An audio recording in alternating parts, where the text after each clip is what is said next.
Hello everybody, welcome to the channel. And yesterday I had the pleasure of watching Deadpool and Wolverine in the cinema, and what I would say is that it is a fantastic film and has a lot going for it. However, what I would say is that it does not save the MCU, and I don't think the MCU can be saved for a while unless they keep on producing films like these for the near and possible future. However, what I would say is that it's still an extremely good film going for it. However, what I would say is that there are still some flaws that is shown, and it still has some cracks that have been open since the end of Avengers Endgame back in 2019. Now, what I would say first of all is that the performances are incredible. Every single time that Ryan Reynolds and Hugh Jackman are on screen, it is movie magic. Every single time that they are on screen, it's like Kevin Feige is printing his own money, and it is great. I think both of them have clearly had a fantastic time on this film, making this film, and I hope that they're in Secret Wars and many more projects to come. However, it's probably unlikely considering is how much they probably paid them to make this film.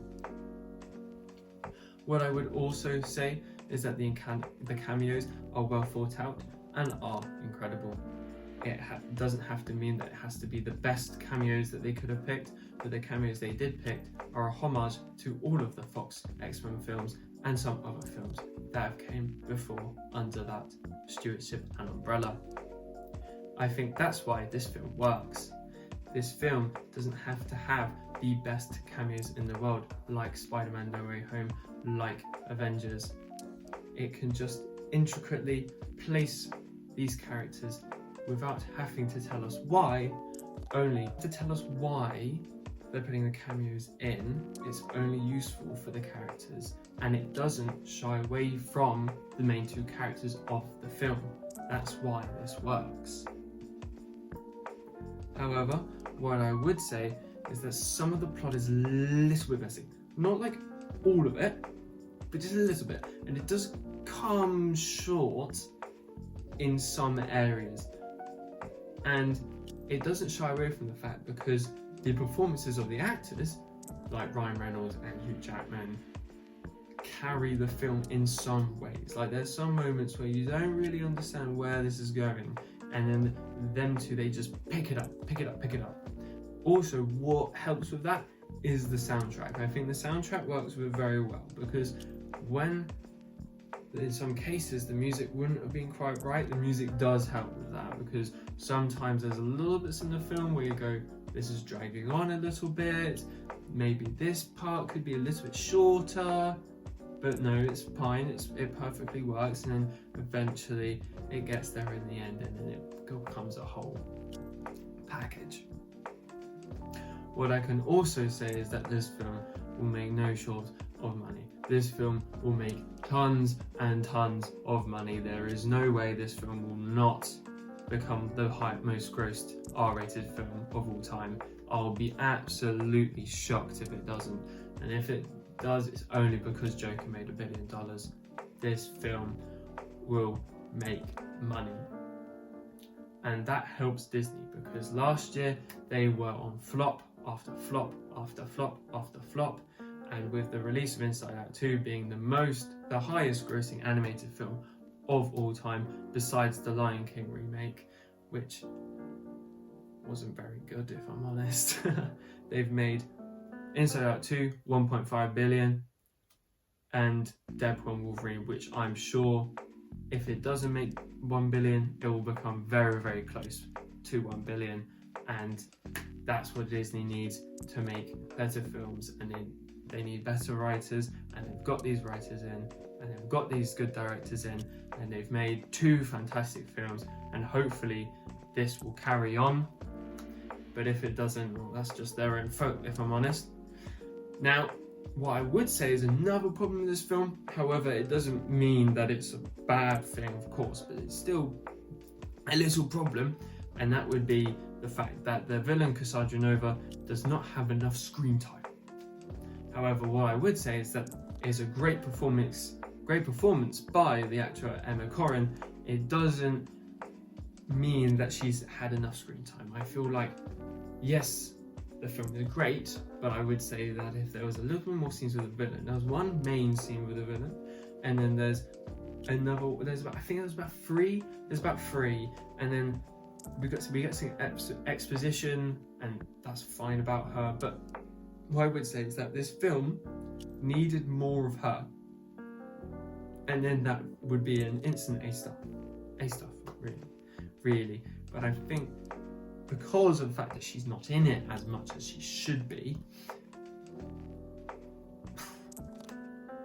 I think that it just weakens it a little bit, but it doesn't, it's fine. What I would also say is that the trailers gave too much away. I think that some of the cameos would have been better fitted in the cinema,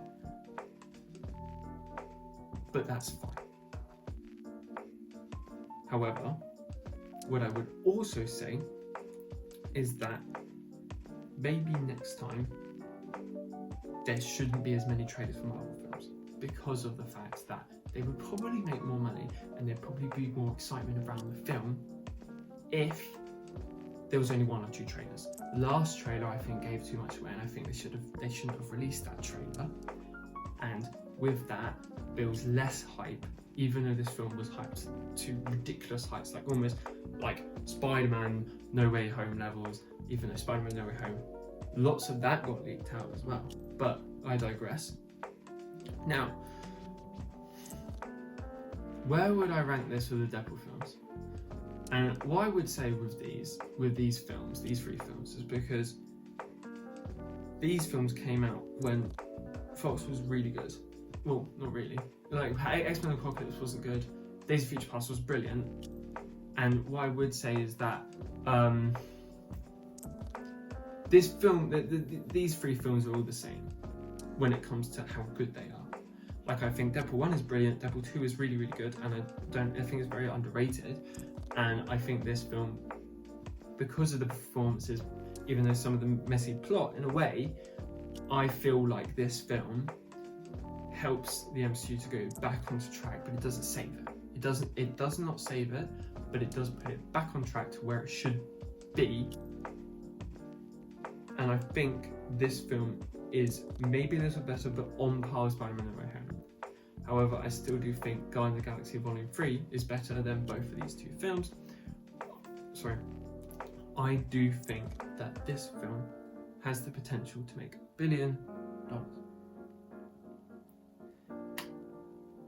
This movie works as well, I would say, because this is the only Marvel film coming out this year. If there was Captain America coming out as well earlier in the year, this and another film coming out, in December, this might have not worked. However, it being the sole Marvel movie, it had time to build up hype, have the fans engaged, ready for the film, to make as much money as possible and to make it very, very good. Have enough time to make the film. And I think that Marvel should learn that doing this helps so much, and they should carry on doing this formula.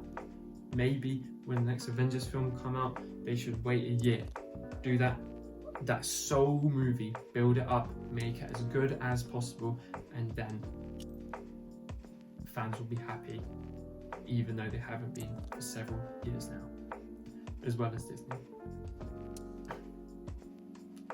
I would hope that these characters also come back for Avengers Secret Wars, and I hope that Kevin Feige announces today, later on at San Diego Comic-Con, that they are coming back. I think it would help the franchise significantly, and I really do hope they come back.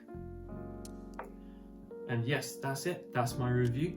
And well, what do you think? What did you think of the film? And thank you very much for watching. If you want to watch more, you can watch a video here about Despicable Me 4. I know it came out 3 weeks ago, but still, you can watch that video here. And if you would like to subscribe to the channel, you can subscribe here if you would like to. But thank you so much for watching, and I'll see you next time. Bye.